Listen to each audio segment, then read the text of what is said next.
So how often should you actually update your system? For official packages, I think it's fine to update all the time, though probably not necessary. But for unofficial packages, for example, packages in the AUR, there's a massive difference in the types of packages there are. For example, here we have Xane, which is a normal package, and Fantago Git, which is a Git package. So what's the difference here?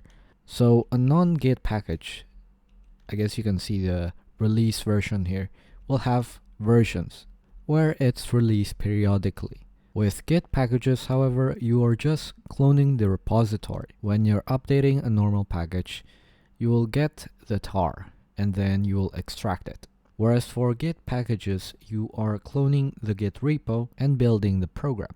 Now the problem with Git packages is you are getting the latest stuff. So anything that is committed to the repository, you are getting. Now of course it depends on the project, but if you are cloning the master branch and the development is done on the master branch, where it doesn't have a separate branch for development, you're more likely to encounter bugs as opposed to only updating to a released version of the program.